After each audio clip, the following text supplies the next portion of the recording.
नमस्कार दोस्तों, concept plus academy के ई लर्निंग प्रोग्राम में आपका स्वागत है। दोस्तों, इस वीडियो सीरीज़ में हम बात करेंगे स्टैटिस्टिक्स या बायो स्टैटिस्टिक्स के बारे में। सांख्यिकी या जैव सांख्यिकी से संबंधित जितने भी महत्वपूर्ण टॉपिक हैं और उनसे रिलेटेड कॉम्पिटिटिव एग्ज़ाम और एकेडमिक जो एग्ज़ाम हैं उनमें कैसे सवाल आते हैं उनके बारे में विस्तृत चर्चा करेंगे। दोस्तों, किसी भी ज्ञान के लिए केवल शब्दों का होना ज़रूरी नहीं है, साथ में संख्या भी होनी ज़रूरी है। कक्षा में विद्यार्थी है ये पूर्ण जानकारी नहीं है। कक्षा में 35 विद्यार्थी है, कहने का मतलब यह है कि शब्दों के साथ अगर अंकों का समायोजन भी हो जाए तो आपकी जानकारी और अधिक क्या हो जाएगी, महत्वपूर्ण हो जाएगी। आज हम बात कर रहे हैं और शुरू कर रहे हैं स्टैटिस्टिक्स या सांख्यिकी के बारे में। स्टैटिस्टिक्स जो टर्म है वो एक लैटिन वर्ड स्टेटस से डराइव हुआ है। Term statistics derive from the Latin word status.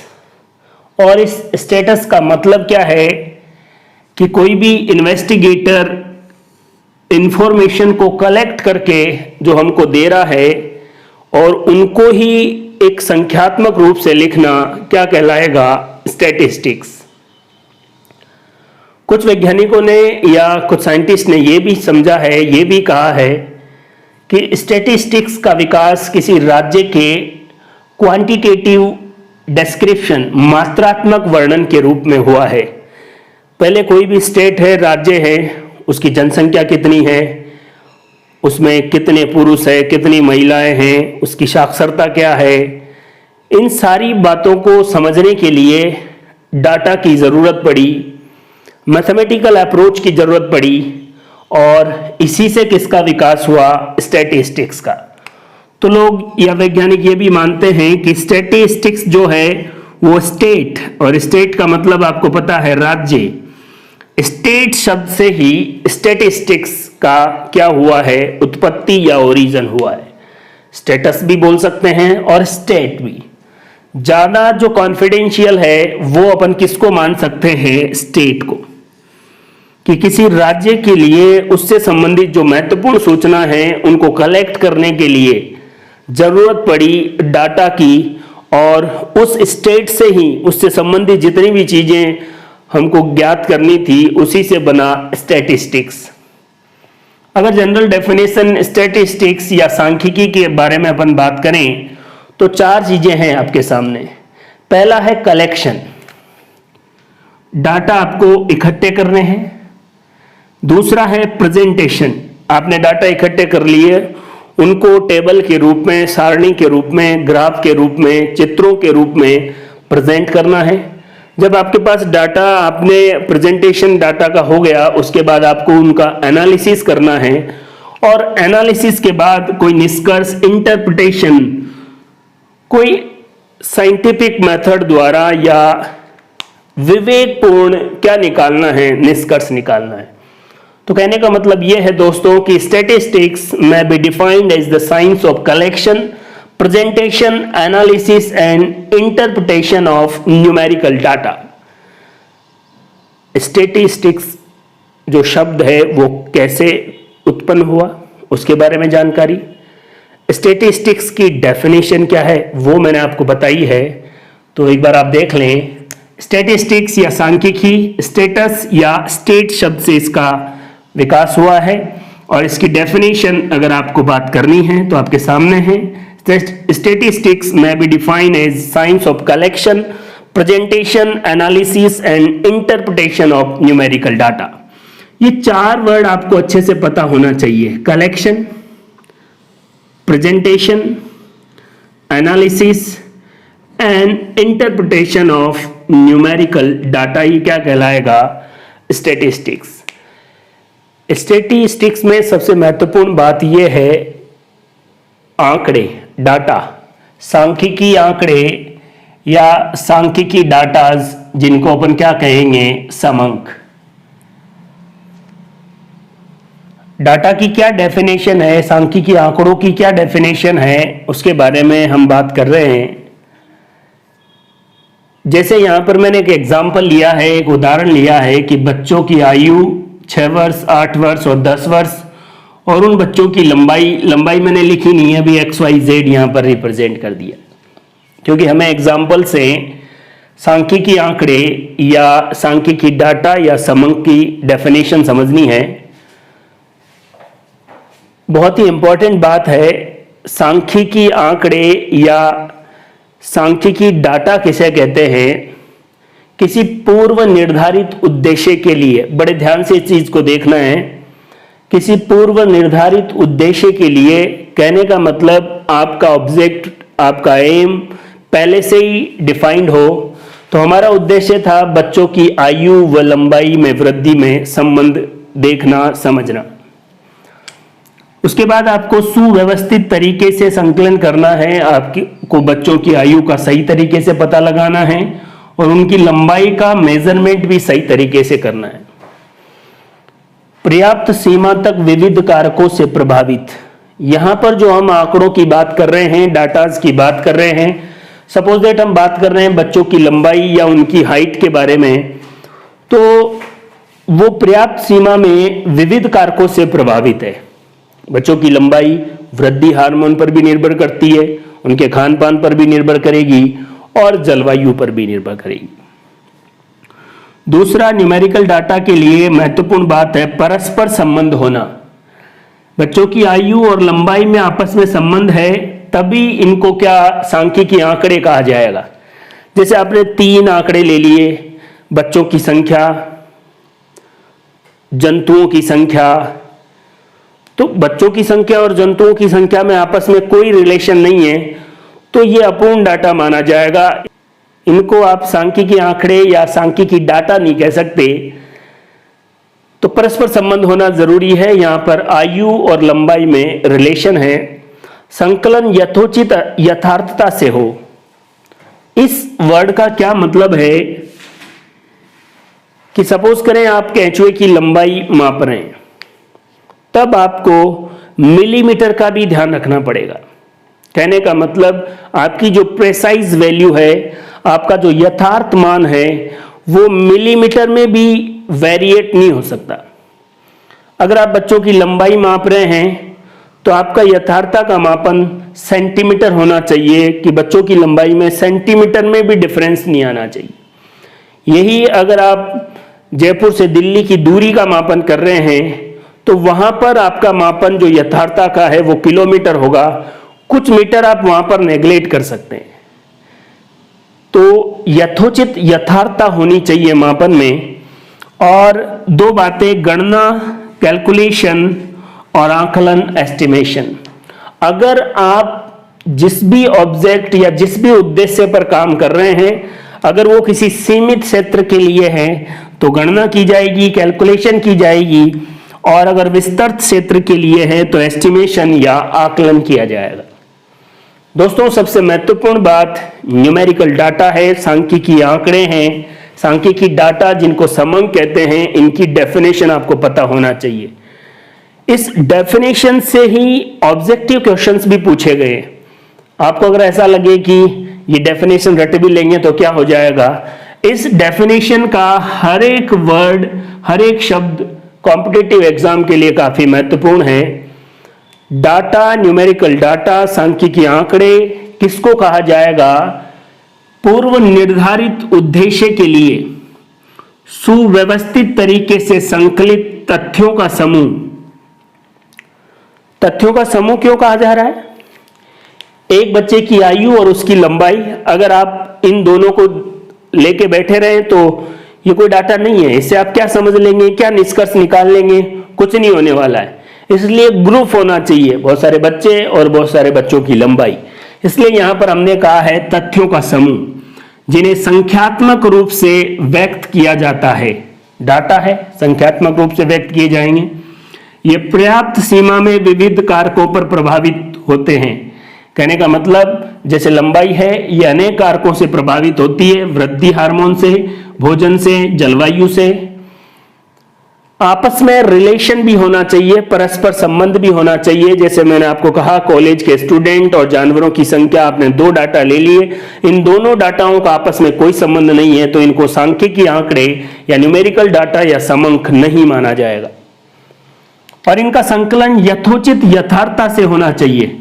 जैसे आपने जयपुर से दिल्ली तक की दूरी मापनी है, तो आप मिलीमीटर को लेकर बैठने की जरूरत नहीं है, आप कुछ मीटर्स को भी नेगलेक्ट कर सकते हैं, वहां पर आपका फोकस रहेगा किलोमीटर्स पर। नहीं करें तो अच्छी बात है, लेकिन किलोमीटर ऐसा नहीं है कि 2 किलोमीटर ही आपने छोड़ दिए, ऐसा नहीं कर सकते। तो दिल्ली से जयपुर या जयपुर से दिल्ली की दूरी में यथोचित यथार्थता का मान किलोमीटर में आपको ध्यान रखना है। बच्चों की हाइट अगर आपको मापनी है तो वहां पर यथोचित यथार्थता सेंटीमीटर है। अगर आपको केंचुए की लंबाई मापन करनी है तो वहां पर मिलीमीटर है। आप उनको नेगलेक्ट नहीं कर सकते।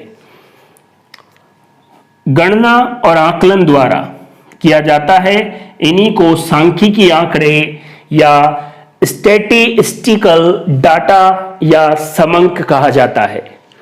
तो दोस्तों, सांख्यिकी आंकड़े, स्टैटिस्टिकल डाटा या समंक की डेफिनेशन आपके सामने है कि पूर्व निर्धारित उद्देश्य के लिए सुव्यवस्थित तरीके से संकलित तथ्यों का समूह, जिन्हें संख्यात्मक रूप से व्यक्त किया जाता है, ये पर्याप्त सीमा तक विविध कारकों से प्रभावित होते हैं तथा परस्पर संबंध दर्शाते हैं एवं इनका संकलन यथोचित यथार्थता से गणना और आकलन द्वारा किया जाता है। एग्जाम्पल मैंने आपको समझाया, बच्चों की आयु और बच्चों की लंबाई में आपको संबंध स्थापित करना है, ये हमारा पूर्व निर्धारित उद्देश्य है। आयु और लंबाई का मापन सही तरीके से करना है, ये हमारा सुव्यवस्थित तरीके से उसका संकलन है। बच्चों की लंबाई उनके शरीर के अंदर वृद्धि हार्मोन, भोजन और जलवायु पर निर्भर करती है, और लंबाई और आयु में आपस में रिलेशन भी है। यथोचित यथार्थता में आपको समझा चुका हूं कि एक फिक्स वैल्यू है, कहां पर आपको किलोमीटर को ध्यान में रखना है, कहां पर सेंटीमीटर को और कहां पर मिलीमीटर को। यहां पर मैं लंबाई की बात कर रहा हूं इसलिए ये, नहीं तो किलोग्राम, ग्राम, वो क्विंटल, वो भी चीजें आप यथार्थता के साथ या प्रेसाइज वैल्यू हो सकती है। तो न्यूमेरिकल डाटा या सांख्यिकी आंकड़े, स्टैटिस्टिकल डाटा या समंक की डेफिनेशन ये थी। अच्छे से आप इस चीज को ध्यान से समझें ताकि कॉम्पिटिटिव एग्जाम में कि न्यूमेरिकल डाटा के क्या क्या महत्वपूर्ण लक्षण हैं। वो पूर्ण निर्धारित उद्देश्य होना चाहिए, सुव्यवस्थित तरीके से संकलन होना चाहिए, पर्याप्त सीमा तक अनेक कारकों से प्रभावित होना चाहिए, आपस में रिलेशन होना चाहिए, जो मापन आपने किया है वो प्रेसाइज या यथोचित यथार्थता से होना चाहिए। अगर सीमित क्षेत्र है तो गणना होनी चाहिए, और अगर विस्तृत क्षेत्र है तो आकलन या एस्टिमेशन किया जाना चाहिए। ये डेफिनेशन थी सांख्यिकी आंकड़ों, न्यूमेरिकल डाटा या समंक की। स्टैटिस्टिकल डाटा के बाद हम बात करते हैं स्टैटिस्टिकल मेथड्स या सांख्यिकी विधियों के बारे में। सांख्यिकी या जीव सांख्यिकी से संबंधित जितने भी महत्वपूर्ण क्वेश्चंस है, पूरी वीडियो सीरीज देखने के बाद बड़े आसानी से आप सॉल्व कर सकते हैं। अभी हम बात करते हैं सांख्यिकी विधियों के बारे में। स्टैटिस्टिकल मेथड्स, ये 4 विधियां हैं। वैसे ये विधियां क्या काम करती है? प्रारंभिक रूप से जो उपलब्ध आपके पास डाटा है उनको सिंपल और प्रयोग में लाने के लिए विभिन्न सांख्यिकी विधियों की क्या होती है, सहायता लेनी पड़ती है। कहने का मतलब सांख्यिकी विधियां आपके पास जो प्राइमरी डाटा है उनको सिंपल और यूजफुल बनाने का काम करती है। 4 सांख्यिकी विधियां हैं, उनके नाम आप देख लें। संकलन कलेक्शन, प्रस्तुतिकरण प्रेजेंटेशन, विश्लेषण एनालिसिस एंड अनुमिति या निष्कर्ष इन्फेरेंस। चारों विधियों के बारे में हमको आइडिया होना चाहिए। देखो, बायोस्टैटिस्टिक्स पढ़ने के लिए जनरली क्या करते हैं, सीधा लोग मीन, मॉड, मीडियन और उन टॉपिक को समझा के फ्री हो जाते हैं। कई बार जरूरी नहीं है कि आपसे डाटा वाला ही सवाल पूछा जाए, 4 ऑप्शन में आपको इस तरीके की चीजें भी पूछी जा सकती है। तो बिल्कुल अच्छे तरीके से सांख्यिकी या जीव सांख्यिकी टॉपिक को अच्छे से तैयार करने के लिए आपको पूरी वीडियो सीरीज को अच्छे से समझना है, ध्यान से देखना है और अच्छे से नोट्स बनाने।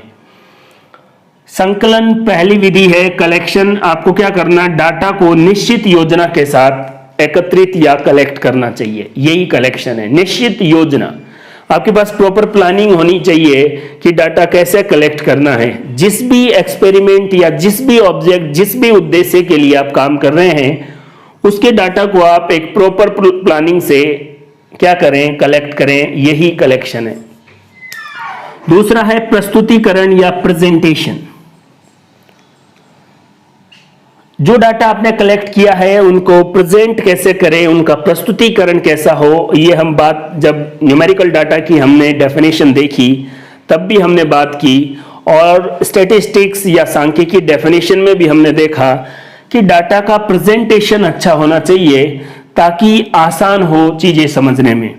डाटा को सिंपल, सिस्टमेटिक और कंपैरेबल, 2 चीजों का तुलना करना भी आसान हो, वो बनाने के लिए डाटा को टेबुलेशन या सारणियां बना सकते हैं, आरेख बना सकते हैं, चित्र बना सकते हैं, या ग्राफों के रिप्रेजेंटेशन से भी आप अपने डाटा का क्या कर सकते हैं, प्रेजेंटेशन कर सकते हैं।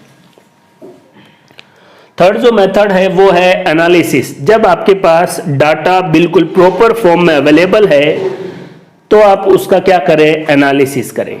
जब स्टैटिस्टिक्स या सांख्यिकी डेफिनेशन मैंने आपको बताई तब भी इन्हीं चारों बातों पर फोकस किया। जब आप 1 या 2 बार वीडियो देख लेंगे बिल्कुल आसान है, फिर आपको इनको बार बार पढ़ने की जरूरत नहीं है। फिर जो मेन बातें हैं उनके बारे में अपन बात करेंगे। डाटा एनालिसिस के लिए विभिन्न प्रक्रियाएं अपनाई जाती है। पहले डाटा क्लासिफिकेशन हो, वर्गीकरण हो, केंद्रीय प्रवृत्ति का मापन, मेजरमेंट ऑफ सेंट्रल टेंडेंसी, पूरी की पूरी जो इंपॉर्टेंट बातें हैं बायोस्टैटिस्टिक्स में मीन, मोड, मीडियन, ये तीनों बातें सेंट्रल टेंडेंसी का मेजरमेंट ही करती है। मीन, मीडियन और मोड, माध्य, माध्यिका और बहुलक। आपके पास 10 स्टूडेंट है, उनका वजन आपने मापन कर लिया। अब आपने क्या किया, एक औसत निकाल लिया। औसत कैसे निकाल लिया, वही सिंपल है। जितने आपके पास स्टूडेंट है उन सबका आप क्या कर लें, उनके वेट का ऐड कर लें, उनको जोड़ लें और उसमें जितने नंबर ऑफ स्टूडेंट है उनका भाग दे दे। बचपन से पढ़ते आ रहे हैं राशियों का योग बटे राशियों की संख्या। लेकिन जो आपके पास वेट आया है वो कहीं ना कहीं सेंट्रल टेंडेंसी बताता है कि एक मिड पॉइंट है, उसके आसपास स्टूडेंट का क्या है, वजन है। तो मीन, मीडियन और मोड ये केंद्रीय प्रवृत्ति का मापन करते हैं। ऑप्शन में सीधा सेंट्रल टेंडेंसी का मेजरमेंट के लिए कौन सी चीजें आपके पास, मीन, मीडियन और मोड। विषमता, आपस में कोरिलेशन, सहसंबंध, इससे रिलेटेड जो टॉपिक्स अपने एग्जाम में आएंगे उनके बारे में भी अपन बात करेंगे। अभी अपन ने जनरल एनालिसिस जो मेथड है उसके बारे में, कि डाटा एनालिसिस के लिए इन सभी मेथड का यूज किया जाएगा। आपस में रिलेशन, वर्गीकरण, सेंट्रल टेंडेंसी का मेजरमेंट, विषमता और भी बहुत सारी बातें हैं। जब आप ये कर लें उसके बाद अनुमिति या निष्कर्षण, कोई अनुमान या निष्कर्ष तक पहुंचे, इन्फेरेंस इसको अपन कह रहे हैं। डाटा एनालिसिस के बाद उचित, निष्पक्ष और बुद्धिमत्तापूर्ण अनुमान द्वारा क्या निकाले जाते हैं, निष्कर्ष। और वास्तव में सांख्यिकी या जीव सांख्यिकी में हम प्रॉपर तरीके से डाटा कलेक्ट करते हैं, उनका प्रेजेंटेशन सही से हो, फिर उनका एनालिसिस करेंगे। एनालिसिस के बाद ही किसी प्रॉपर निष्कर्ष पे पहुंचेंगे और ये निष्कर्ष हमारे सामाजिक जीवन या यूं कह सकते हैं साइंटिफिक वे में भी, या किसी लॉ को अगर आपको प्रूव करना है उसमें भी काफी महत्वपूर्ण रोल प्ले करता है। सांख्यिकी या बायो सांख्यिकी के क्या स्कोप है, कौन कौन से कार्य क्षेत्र है, वो अपन कहीं भी पढ़ सकते हैं। सभी क्षेत्रों में इसका महत्वपूर्ण योगदान है, लेकिन यहां पर हमने बात की है सांख्यिकी की विधियों के बारे में। 4: collection, presentation, analysis and inference या निष्कर्ष। वैसे भी इनको याद रखने की जरूरत नहीं है, जनरल सिंपल। आप कोई भी बात एक्सपेरिमेंट भी करते हैं तो पहले डाटा कलेक्ट करते हैं, फिर उनकी सारणी बनाते हैं, प्रेजेंटेशन ढंग से हो, उसके बाद एनालिसिस करते हैं, देन कोई रिजल्ट या निष्कर्ष तक पहुंचते हैं। तो यही 4 क्या है, स्टैटिस्टिकल मेथड्स है। सांख्यिकी का वर्गीकरण। कार्य और व्यवहार के आधार पर सांख्यिकी को 3 वर्गों में, 3 भागों में बांटा गया है। विवरणात्मक सांख्यिकी, निष्कर्षणात्मक सांख्यिकी और व्यावहारिक सांख्यिकी। डेस्क्रिप्टिव स्टैटिस्टिक्स, इन्फेरेंशियल और इंडक्टिव स्टैटिस्टिक्स और अप्लाइड स्टैटिस्टिक्स। 3 वर्गों में स्टैटिस्टिक्स या सांख्यिकी को बांटा गया है। सबसे पहले हम बात करते हैं विवरणात्मक सांख्यिकी की। जो भी आपके पास डाटा है, उस डाटा की मौलिक विशेषताओं को प्रदर्शित करना किसमें शामिल किया जाएगा, विवरणात्मक सांख्यिकी में। सबसे महत्वपूर्ण बात है डाटा की मौलिक विशेषताओं को प्रदर्शित करने का काम, जैसे क्लासिफिकेशन ऑफ डाटा, टेबुलेशन, उनका सारणीयन करना, डायग्राम बनाना, कोई ग्राफ या आलेख से रिप्रेजेंट करने का, जो सारी चीजें हैं वो किसमें शामिल होगी, विवरणात्मक सांख्यिकी में। केंद्रीय प्रवृत्ति का मापन, मेजरमेंट ऑफ सेंट्रल टेंडेंसी भी इसी में शामिल होगी, आदि विवरणात्मक सांख्यिकी की विभिन्न क्रियाएं हैं। निष्कर्षणात्मक या इन्फेरेंशियल या इंडक्टिव स्टैटिस्टिक्स, इसमें निष्कर्ष निकाले जाएंगे। सबसे महत्वपूर्ण बात है, पूरे क्षेत्र में से आपको कुछ सैंपल लेने हैं, केवल उन सैंपल के अकॉर्डिंग ही आप उस पूरे क्षेत्र या एरिया के बारे में निष्कर्ष निकालेंगे। जैसे जन्म दर, मृत्यु दर, पर्टिकुलर सैंपल लेके ही पूरे एरिया के निष्कर्ष निकाले जाएंगे। तो इस तरीके को क्या कहा जाएगा, इन्फेरेंशियल या इंडक्टिव या निष्कर्षात्मक सांख्यिकी। व्यावहारिक सांख्यिकी या अप्लाइड स्टैटिस्टिक्स, नाम से ही पता लग रहा है स्टैटिस्टिक्स का यूज अगर हमारे नॉर्मल व्यवहारिक जीवन में हो तो इसको कहा जाएगा व्यवहारिकी या व्यवहारिक सांख्यिकी, अप्लाइड स्टैटिस्टिक्स। सांख्यिकी के सिद्धांतों का व्यवहारिक क्षेत्र में प्रयोग, व्यवहारिक डाटा प्राप्त करना ही क्या कहलाएगा, अप्लाइड स्टैटिस्टिक्स। सांख्यिकी के सिद्धांतों का व्यवहारिक क्षेत्र में प्रयोग के लिए व्यवहारिक डाटा प्राप्त करना ही अप्लाइड स्टैटिस्टिक्स है। अर्थशास्त्र है, समाजशास्त्र है, वाणिज्य है, जीव विज्ञान है, इनमें भी स्टैटिस्टिक्स का यूज किया जाता है। अप्लाइड स्टैटिस्टिक्स की सबसे इंपॉर्टेंट बात यह है कि अप्लाई करने के लिए कम से कम आपको उस सब्जेक्ट या विषय का ज्ञान होना आवश्यक है। अगर आप सांख्यिकी को जीव विज्ञान में अप्लाई कर रहे हैं तो कम से कम जीव विज्ञान का नॉलेज तो आपके पास होना ही चाहिए। अगर आपको विषय का ज्ञान नहीं होगा तो फिर सांख्यिकी या स्टैटिस्टिक्स को आप उस विषय पर अप्लाई नहीं कर सकते। 3 प्रकार है सांख्यिकी के, उनके बारे में मैंने आपको यहां पर बताया है। बिल्कुल सिंपल बातें हैं, चीजों को आप बड़े आराम से समझें। पहला है डेस्क्रिप्टिव, दूसरा है इन्फेरेंशियल और तीसरा है अप्लाइड स्टैटिस्टिक्स। ये 3 कार्य और व्यवहार के आधार पर सांख्यिकी को इन 3 भागों में, 3 वर्गों में विभाजित किया गया है। स्टैटिस्टिक्स या सांख्यिकी के 3 प्रकारों के बाद हम बात करते हैं बायोस्टैटिस्टिक्स की। तो सिंपल सी बात है, ये अप्लाइड स्टैटिक्स है। अगर स्टैटिस्टिक्स या सांख्यिकी का यूज बायोलॉजी से संबंधित हो तो उसी को हम क्या कहेंगे, जैव सांख्यिकी। जैविक समस्याओं को हल करने में, बायोलॉजिकल प्रॉब्लम्स को सॉल्व करने में सांख्यिकी विधियों का अनुप्रयोग ही जैव सांख्यिकी या बायोस्टैटिस्टिक्स कहलाता है। सबसे इंपॉर्टेंट बात दोस्तों ये है, जो एग्जाम के लिए काफी महत्वपूर्ण है, कि चार्ल्स डार्विन के चचेरे भाई फ्रांसिस गाल्टन को बायोस्टैटिस्टिक्स और यूजेनिक्स सुजननिकी का जनक कहा जाता है। बायोस्टैटिस्टिक्स या जैव सांख्यिकी का जनक किसको कहा जाता है? फ्रांसिस गाल्टन को। और ये फ्रांसिस गाल्टन चार्ल्स डार्विन के चचेरे भाई थे। चार्ल्स डार्विन ने क्या किया वो आपको पता है, और नहीं भी पता है तो अपन चार्ल्स डार्विन के बारे में अभी बात कर लेते हैं। अभी आप यहां देखिए बायोस्टैटिस्टिक्स और यूजेनिक्स, तो यूजेनिक्स आपको यहां पर पता होना जरूरी है। सुजननिकी या यूजेनिक्स क्या है?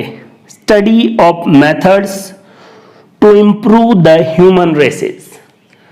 मानव जाति जो है उसको इंप्रूव करने के लिए जो मेथड्स है उनका स्टडी करना। और इस मेथड्स में क्या है?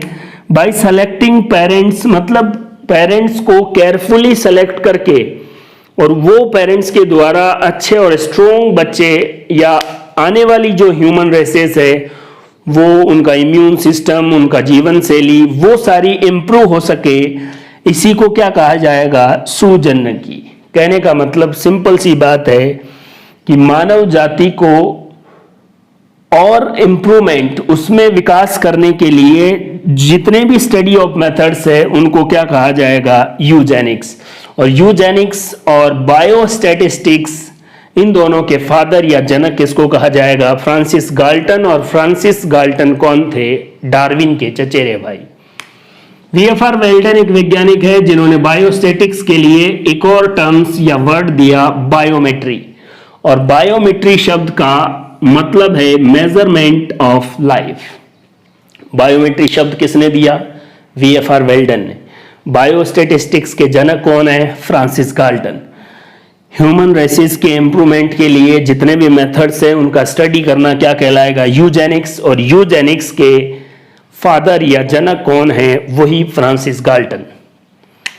दोस्तों, बायोलॉजी में स्टैटिस्टिक्स या सांख्यिकी की जरूरत कब महसूस हुई? सन 1860 में जब देश में अकाल पड़ा तब पहली बार डाटा या न्यूमेरिकल डाटा की बहुत जरूरत महसूस हुई। 1868 में इसी बात को ध्यान में रख के पहली बार लंदन में ब्रिटिश भारत का सांख्यिकीय सारांश का प्रकाशन किया। 1938 में भारत सरकार के लिए एक आर्थिक सलाहकार कार्यालय की स्थापना की। 1942 में औद्योगिक सांख्यिकी कानून बनाया गया। और सबसे इंपॉर्टेंट बात, 1950 में केंद्रीय सांख्यिकी संगठन की स्थापना की गई।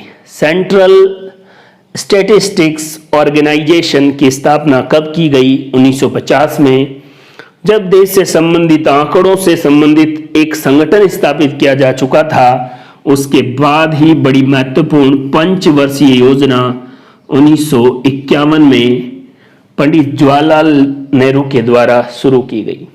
तो दोस्तों, कोई योजना, सिंपल सी बात है, अगर आप कोई योजना या प्लानिंग कर रहे हैं तो आपके पास न्यूमेरिकल डाटा, उस क्षेत्र के, उस देश के, उस राज्य के डाटा अगर आप अवेलेबल होंगे तो ही उस योजना का लाभ निश्चित लोगों तक पहुंचाया जा सकता है। पंचवर्षीय योजना अगर इससे पहले होती तो फ्लॉप हो जाती, लेकिन जब 1950 में केंद्रीय सांख्यिकी संगठन की स्थापना हो चुकी थी, उसी के बाद 1951 में पंचवर्षीय योजना की शुरुआत हुई। तो यहां से बड़ी इंपॉर्टेंट बातें, बायोस्टैटिस्टिक्स किसे कहते हैं, इसके फादर कौन है? यूजेनिक्स इसके फादर। और इस यूजेनिक्स क्या है? बायोमेट्री शब्द का यूज सबसे पहले किसने किया? वीएफआर वेल्डन ने। और इसका मतलब क्या है? Measurement of life. जरूरत क्यों महसूस हुई? और उसके बाद 1950 में केंद्रीय सांख्यिकी संगठन की स्थापना और पंचवर्षीय योजना की शुरुआत 1951 में हुई। चार्ल्स डार्विन के चचेरे भाई फ्रांसिस गाल्टन ने बायोस्टैटिस्टिक्स और यूजेनिक्स के बारे में बताया, इसलिए इनको फादर ऑफ बायोस्टैटिस्टिक्स और यूजेनिक्स कहा जाता है। चार्ल्स डार्विन का नाम आया है, इसलिए चार्ल्स डार्विन के बारे में बड़ी महत्वपूर्ण जानकारियां यहीं पर मैं आपको बता देता हूं। इवोल्यूशन के बारे में जब अपन स्टडी करेंगे वहां पर चार्ल्स डार्विन के कॉन्सेप्ट को पूरी तरीके से अपन पढ़ेंगे। अभी ये देखिए 12 फरवरी 1809 को चार्ल्स डार्विन पैदा हुए। इन्होंने एक किताब लिखी, द ओरिजिन ऑफ स्पीसीज। बहुत बार ये सवाल पूछा जा चुका है। द ओरिजिन ऑफ स्पीसीज किसकी बुक है? चार्ल्स डार्विन की। साउथ अमेरिका और साउथ अमेरिका के पास ही एक द्वीप समूह है, आइसलैंड है, गैलोपैगोस आइसलैंड्स। इसको लिविंग लेबोरेटरी ऑफ इवोल्यूशन भी कहा जाता है। किसको? गैलापेगोस आइसलैंड को, गैलोपैगोस द्वीप समूह को। डार्विन ने इन्हीं द्वीप समूहों पर रिसर्च की और वहाँ के फॉसिल्स साउथ अमेरिका के फॉसिल से मैच कर रहे थे और इसी से रिलेटेड इन्होंने अपना कॉन्सेप्ट दिया जो हम इवोल्यूशन में बात करेंगे। डार्विनिज्म की एक इंपॉर्टेंट लाइन ये भी है, origin of species by natural selection. Darwin ने ये बताया प्राकृतिक चयन के द्वारा ही नई जाति की उत्पत्ति हुई है। आपने एक लाइन सुनी होगी, सर्वाइवल ऑफ द फिटेस्ट, योग्यतम की उत्तरजीविता।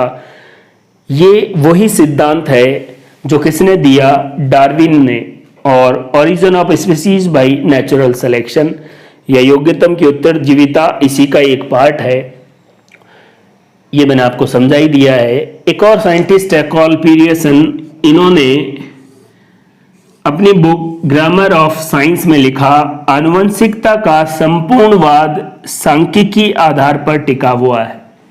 कहने का मतलब, और ये सिंपल सी बात है, अगर आप मेंडल के नियमों का अध्ययन करें तो टोटली स्टैटिस्टिकल डाटा है, वहां पर न्यूमेरिकल डाटा है जिनके अकॉर्डिंग मेंडल ने 3 नियम दिए।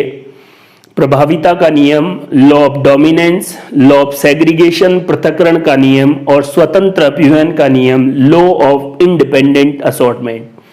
कार्ल पियर्सन ने यही बात बताई कि सांख्यिकी और आनुवंशिकी दोनों आपस में कोरिलेटेड है। तो उन्होंने जो लाइन बोली, the whole doctrine of heredity rests on the statistical basis. किस पर टिका हुआ है? आनुवंशिकता का संपूर्णवाद सांख्यिकी या स्टैटिस्टिक्स पर टिका हुआ है। यह बात किसने की? कार्ल पियर्सन ने। इस वीडियो में हमने बात की है स्टैटिस्टिक्स के बारे में, उसके मेथड के बारे में, उसके टाइप के बारे में, अप्लाइड स्टैटिस्टिक्स में बायोस्टैटिस्टिक्स, उसके फादर कौन है, यूजेनिक्स के बारे में, फ्रांसिस गाल्टन किसके चचेरे भाई थे? डार्विन ने, डार्विन की book Darwinism origin of species by natural selection, Karl Pearson की बुक के बारे में, और उन्होंने जेनेटिक्स और स्टैटिस्टिक्स को कैसे कनेक्ट किया है, इस बारे में हमने इस वीडियो में बात की है। वीडियो को बड़े अच्छे से देखें, शानदार तरीके से आप चीज़ों के नोट्स बनाएं। काफ़ी महत्वपूर्ण चीज़ों की जानकारी इस वीडियो में मैंने आपको बताई है। थैंक यू, धन्यवाद।